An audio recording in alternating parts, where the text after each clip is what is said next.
And welcome to today's segment on International News Network. First, a story about Trump, of course.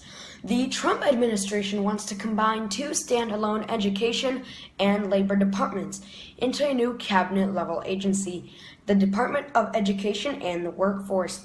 The proposal is part of the administration's broader plan to recognize the federal government. Released Thursday, there are nearly 30 other changes in the plan about how the federal government will operate.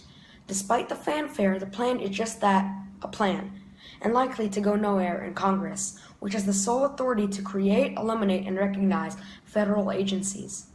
One goal of the Trump administration's plan is expanding access to and driving improvement in high-quality short-term programs that provide students with a credential, certification, or license in a high-demand field.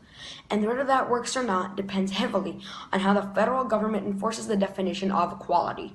The current education and labor departments don't just do education and job training. They're also responsible for ensuring that colleges, schools, employers follow the federal law. The Education Department's Office for Civil Rights investigates complaints that schools or colleges discriminated against students based on race, gender, national origin, or disability. At the Labor Department, enforcing labor laws including wage and hour standards and child labor laws is a huge part of the department's responsibility, making up more than half of its staff.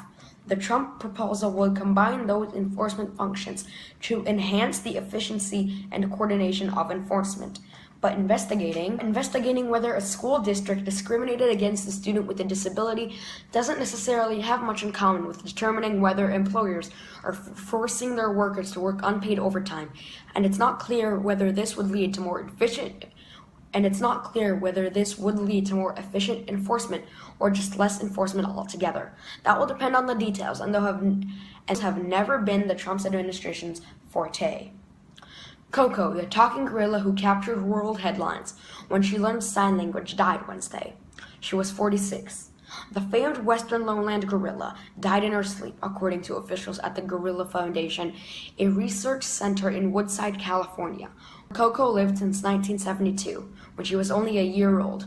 Coco was born at the San Francisco Zoo in May 1971, shortly after Francine Penny Patterson, then a 24-year-old graduate student at Stanford University, began working with Coco as part of her doctoral research, known as Project Coco. In the years that followed, the ape became a bona fide celebrity when it was revealed that Patterson had taught her to talk, with a 500-word sign language vocabulary. Coco's vocabulary eventually doubled. She appeared twice on the cover of National Geographic. The first cover, in October 1978, featured a photograph Coco had taken of herself in the mirror. The second, in January 1985, included the story of Coco and a kitten she had chosen to adopt.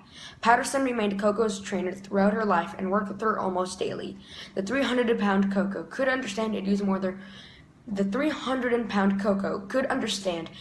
more than 1,000 signs, according to the foundation. In other news, until January 24, 2018, women were forbidden to drive in Saudi Arabia, the only country in the world with such a restriction. On the 26th of September 2017, King Solomon III declared that women would be allowed to gain driver's licenses in the kingdom, which effectively will grant women the right to drive within the next year. Solomon's decision was backed by the majority of the Council of Senior Religious Scholars. Newspaper editors in support of the decree noted that women were allowed to ride camels in the time of the Prophet of Muhammad. The ban was lifted on the 24th of June, with more than 124,000 women applying for licenses on that day. Women also used to drive in Saudi Arabia using a license from Nextdoor, UAE, and other countries. However, they were arrested. Saudi Arabia has no written ban on women driving, but Saudi law requires citizens to use a locally issued license while in the country. Licenses had not been issued to women, making it effectively illegal for women to drive. We also have the latest news on the World Cup. The group stage has ended and the results are in. In Group A, Uruguay and Russia will advance. In Group B, we have Spain and Portugal. In C, France and Denmark. In D, you have Croatia followed by Argentina. In Group E, Brazil and Switzerland advanced. In Group F, Sweden and Mexico advanced. In Group G, we had England and Belgium. And finally, in Group H, we had Colombia, followed by Japan. Yeah, no Germany. And that's all from us at the International News Network. We'll see you soon. Thanks.